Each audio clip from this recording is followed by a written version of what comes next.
got week 2 of the fantasy hockey and the prototype event in Hockey Ultimate Team. In this video, we're going to go through all of the new event cards and master set players and try to find out where the best values and, when it comes to the fantasy hockey event, the best predictors of getting the 99 and who you should make. Let's hop into the video. All right, a couple things to note right off the top. The fantasy hockey objectives and the prototype objectives did not get a week 2, meaning that you are not going to be able to earn more of these cards or collectibles. So if you've already completed this and used them all in week 1, you're going to have to straight up make these master set players or these sets from scratch, which makes them extremely expensive. So I just want to keep that in mind. All right, we'll start off with the 70 overall Juuse Saros from the Nashville Predators, coming in at 70 overall. It means that he will need to get 29 wins on the season. It will also go up a little bit faster with any shutout because he will get an additional overall for a shutout. Now, Nashville is a middling team, but it's not out of the realm of possibility that Juuse Saros can get 29 wins. The issue is that even at 99 overall,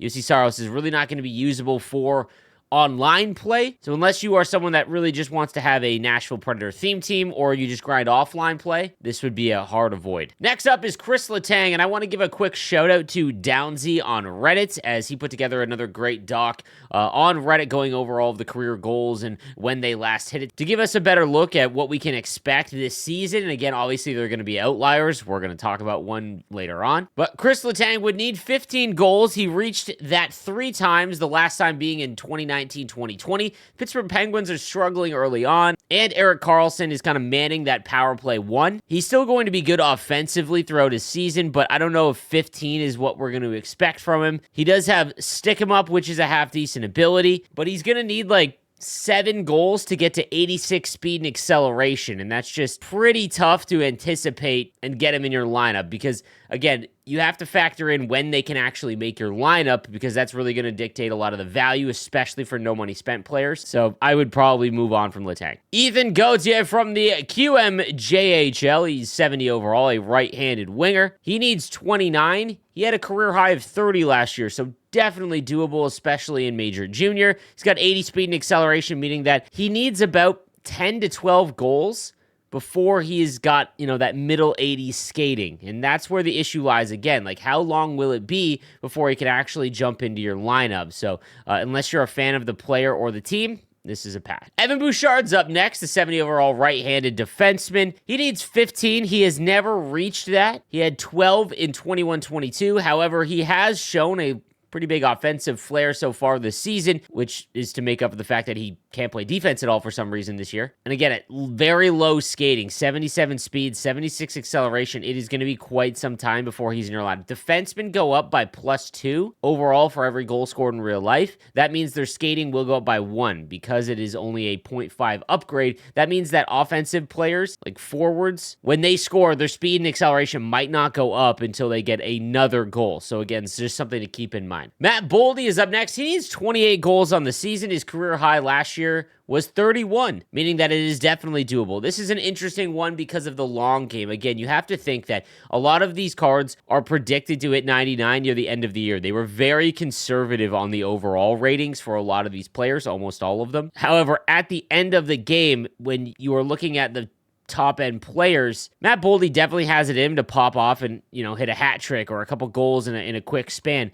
That being said, he's 6'2", 201, so he has good size. So it is going to depend on what superstar and zone abilities they get as they increase. But at 99, someone who's 6'2", 201 is going to have an advantage over someone that's like 5'11". So just, again, another thing to think about. Dominic Bach, he will need 28 goals in the DEL. He's never reached that amount in the DEL, but he did have 24 last year. Has silver close quarters and two-way forward and accelerator boost, like a nice synergy combo and decent size at 6'2". European players I'm not a huge fan of just personally in this event because I don't watch the European leagues. The big benefit, I think, what makes this event so good is because I watch a lot of hockey. So every game where you're paying attention, like for example, as a Sharks fan, I like to watch to see Tomas Hertl. Like that gives it an added advantage and something to watch for. If I'm not watching the league, it kind of doesn't, it really doesn't do anything for me. But he's got a good size and builds. It could be a bit of an interesting card. Joe Pendenza from the East Coast Hockey League. He needs 27. He did it once in 21-22. Puck on a string, 81 speed and acceleration at 5'11", 190.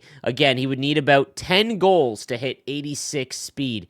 So again, just something to think about. JT Miller, he would need 27. He's reached that 3 times in his career, last time being last year. The Canucks are doing half decently offensively, and he's got silver unstoppable force. If you are going to bank on a long game card, JT Miller is probably one of the safer ones. Like if you do the choice pack, JT Miller is one of the more interesting ones simply because he's pretty safe to get to 99. He's big, and he already has unstoppable force. Also to note, as of the time of this recording, he did just score last night, and he's already a 73. Now, Dylan Cousins, he would need 27. His career high is 31 last year. 6'3", 195.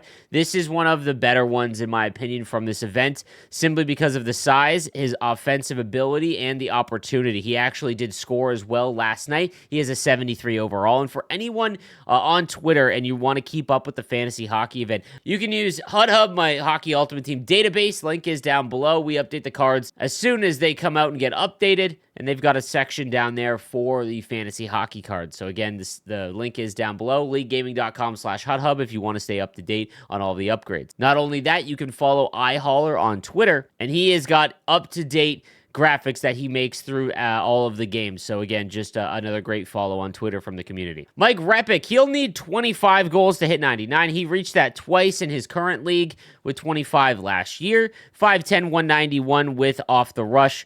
He does have 83 speed with that speed boost activated, but it's very hard to activate. Again, it's probably a pass for me.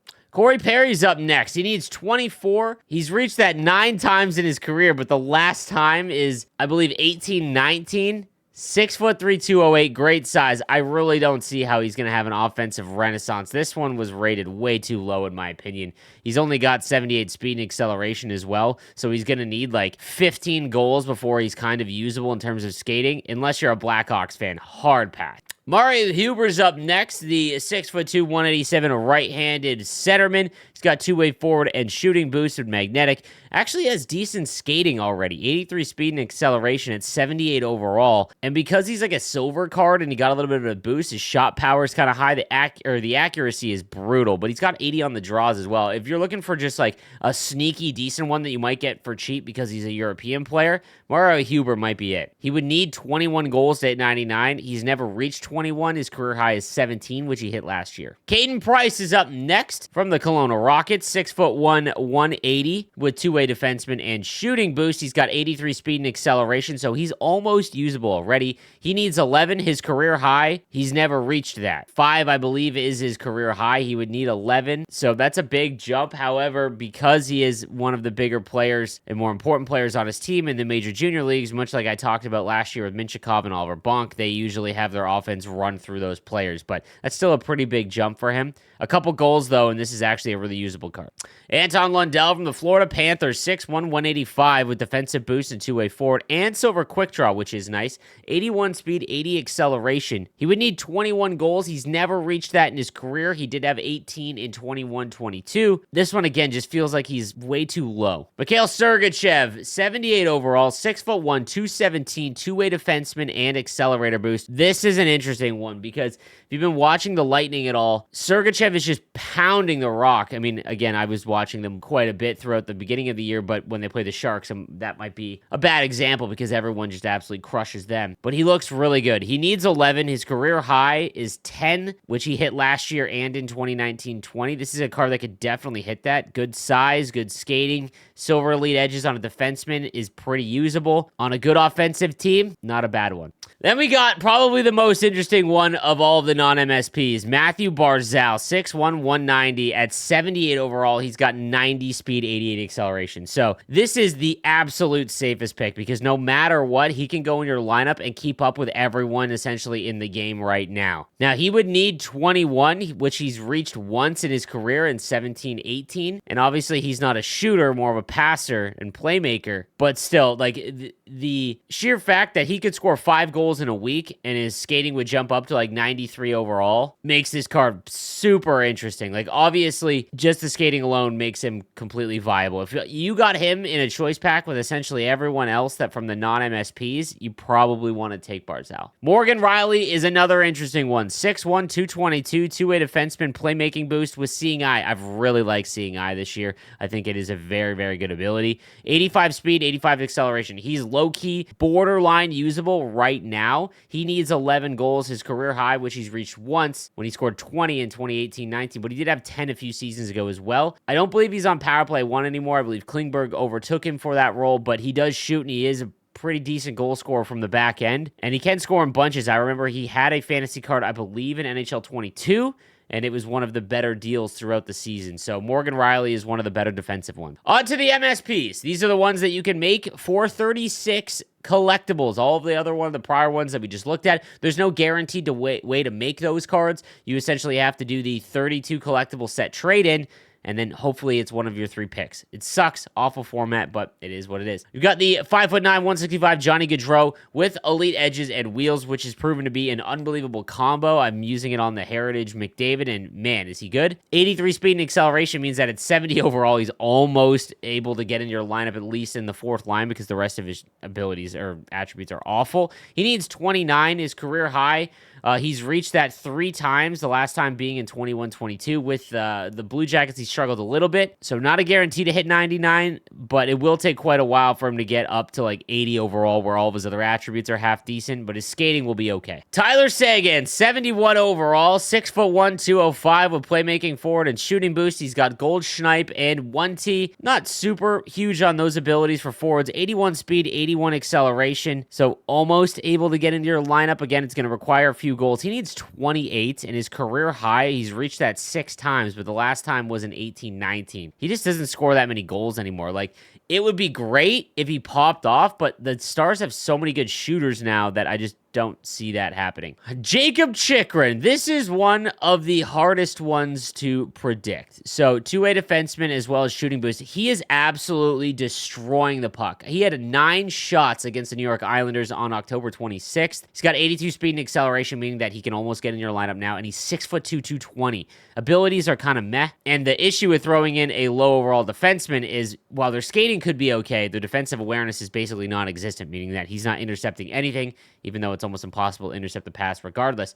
He needs 11 goals. He's reached that twice. He scores a lot. The real issue is that his career high in games played in the season is like 65. He will get hurt. He will miss time. And there's no guarantee that he's out long enough where EA will give you a make-right card. So you might just be stuck with him depending on how long he gets injured for. His entire career, which spans many years, he just has not played 82 games. However, he is definitely a card that could score 4 goals in 3 games, and you would be looking at one that's just an absolute huge advantage on your team. Then we've got Rasmus Andersson from the Calgary Flames, 6'1", 202. He's got Heat Seeker, which is okay. I'd much rather have Seeing Eye, and then Send It is completely pointless.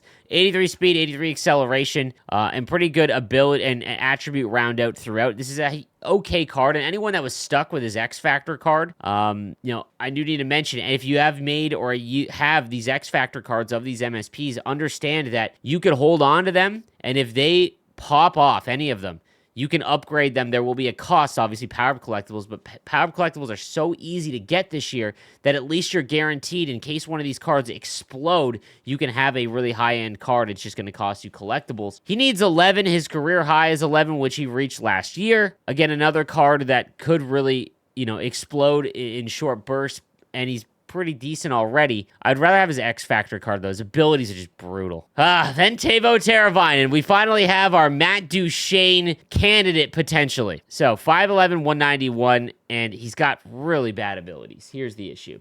He played my Sharks last night at the time of this recording. He is now an 83 overall already. He's got 87 speed, 88 acceleration, which will obviously go up when he gets his upgrade, which is usually the next content day. So that might not be until Tuesday at 5 p.m., but I'm hoping that they do it around Monday. So he might already have like 88, 89 speed with 90 acceleration come Monday, which is obviously a card that you can throw in your lineup, meaning that he only needs another 16 goals to hit the 99, and we're not even in November yet. He's just on an absolute tear. We're going to talk about cards to make and things like that in just a little bit, but he is definitely a high-end contender. All right, so let's talk about the sets, because we are going to have, I'm going to get a ton of questions of what players should I make? Should I sell everything?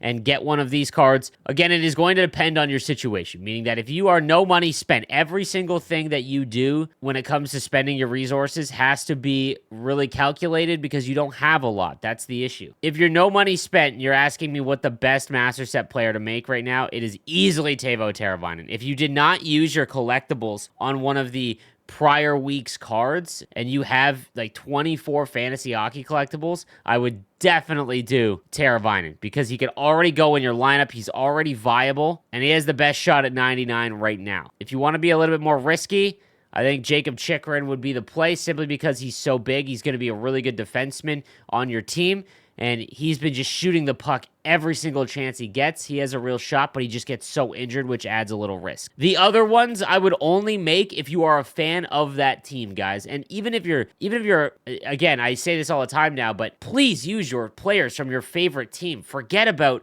having somewhat of a competitive edge. You are not going to win the NHL 24 World Championship. Use your favorite card. This is the set I was alluding to about the 32 collectible trade-in for a random Week 2 fantasy card. It is a choice pack, one of 3. I would never recommend doing these because it is a straight gamble. If you are hut rich and you are trying to get Barzal or Sergachev or Cousins, go ahead, but understand that it is a massive risk and you might get 3 players you do not want. Now, when it comes to which cards to use when it comes to trading into collectibles, I'm never going to give you the one that you should use because the second I do that, it will absolutely tank the market. So you're going to have to do the math. I just want to show you real quick how to do the math. If you click on, let's say, 83 overalls, you need 5 of them to make one collectible. At the time of this recording, 3,500 appears to be what the going rate is. You will need 5 of these to get one collectible, which means that each collectible is going to run you about 17,500 coins. You need 36 for a Master Set player item. That's 630,000 coins. Now, I'll be honest with you, even at 99 overall, when we get to when those Master Set players are that high, they're never going to cost 630,000 coins. So you are the only one I could recommend would be Teravainen simply because he already has such a big advantage. And if he scores, let's say, another hat trick, then he's pulled so far away that it makes him really interesting. But again, understand the cost in this if you do not have any collectibles to make. On to the prototype event cards. And again, I really love that they put this event alongside the fantasy hockey event to help out the players that really can't take advantage and participate in the fantasy hockey event. The prototype event, in my opinion, has been one of the better ones that they have done. 6-1-200 for Brian Marchment. Not really going to be able to be usable in your lineup, but if you are a Sharks fan, you might throw him in the all-time team. Rob Blake, another favorite of mine, 6'4", 220, 84 speed and acceleration. I wish they found a way to make his skating somewhat usable because Rob Blake cards are some of the most fun. And 84 speed is really rough, but you might be able to get away with it for the next week or 2 or maybe even month just because the overalls have been so low to start the year. He's just so big and able to crush people. Bobby Holik's up next. This is a really good card usually every year because of his face-off rating and the fact that he's 6'4", 230, but again, 84 speed and he's got 82 acceleration. He can't move in this game. So I think that there are just better options if you're looking for a pure defensive center. I mean, you could make Nico Hischier from the master sets of this event. Trevor Linden, another huge guy, 6'4", 220, two-way forward, 84 speed and acceleration. Again, I think these cards are better left to just helping you get the prototype objectives done by having them in your lineup. Next, we've got Brandon Shanahan, 6'3", 220 pounds with a power forward and silver unstoppable force, 88 speed and acceleration. This is one of the best cards from this entire event. He's got mid-80s shooting. His hand stats are in the mid-80s. He can crush people off the puck. Low-key, this is an extremely good card. Better than most of the Master Set player items. And right now on Next Gen, he's going 27,000? Yeah, we're going to pull the trigger on that. Anything under 30, I think, is a really good buy. That's a great card. Then we've got the 85 overall Daniel Alfredsson with playmaking forward and born leader. 86 speed and acceleration, so again, kind of ho-hum for someone who's 5'11", 203, but obviously one of the fan favorites, and he was a big addition to the game last year. So if you're a Senators fan, this would be a really cool card to have in your lineup. We've also got Ty Domi with gold truculence and silver back at ya. Rough skating, but it's Ty Domi. This is a super fun card. For everyone that is a Toronto Maple Leaf fan, he needs to be in your lineup. Now, to make Ty Domi, this is another mode exclusive. So if you go over to the modes and then over to the diamond sets, you'll see that the Bobby Holik as well as the Ty Domi card is here. I believe this is the only way to get them. Very expensive, to be honest with you, but still, if you're a fan favorite, please get Ty Domi. All right, let's talk the MSPs. The Enforcer forward, the 86 overall, Milan Lucic. Like I said, I think they did a really good job with this event because every single type of player has a master set item. Gold Truculence back at you. Super slow. Much like Gudis, you can get away with using all these cards right now, but their longevity is very low just because of the skating. But if you're a Bruins fan, get Lucic in your lineup. This is a really cool card. Brett Pesce is your defensive option. He's got gold shutdown, silver quick pick in one of the best ability combos you can have in this game. If you can activate defensive defenseman and defensive boost, he has 99 defensive awareness. Fantastic card to pair with anyone like Quinn Hughes, who we're going to talk about in a second. That's fast. 6'3", 206. A really good option right now. Again, that skating is going to get pretty slow going forward. Our sniper is Braden Point, 5'11", 180 with shooting boost and sniper forward. Snipe as well as close quarters, 92 speed, 92 acceleration. And again, with those synergies activated, which are pretty easy. These are the easier ones to activate. He's got a really good shot. 81 on the draws. You can play him at center. And if you're a Lightning fan, pretty fun card. The offensive defenseman is Quinn Hughes. So this is essentially the left-handed version of Cale Makar. 93 speed, 93 acceleration. Silver Seeing Eye. Very interesting to me, in my opinion. Left-handed defenseman, there is not a lot of great options that you can make right now. Quinn Hughes is an interesting one. And then lastly, we've got the 86 Boone Jenner with Gold Born Leader and Silver No Contest. He is the grinder build, 85 speed, 85 acceleration, but 96 balance with these activated. Body checking's high as well. Face-offs at 83 could be usable, and he's big. Again, a kind of a fun build right now. Now, again, if you haven't used and finished all of your prototype objectives and you're looking for which card to get for free, because you can build a prototype master set player for free, I will have a video that goes over and we'll do a tier list now that all 5 or all 10 have come out. Going over the ones I think that I would recommend competitively, but again, always choose your favorite players. That's going to do it for today's video covering the new event. Let me know what you think in the comments section down below, and I'll see you next time. Have a good one.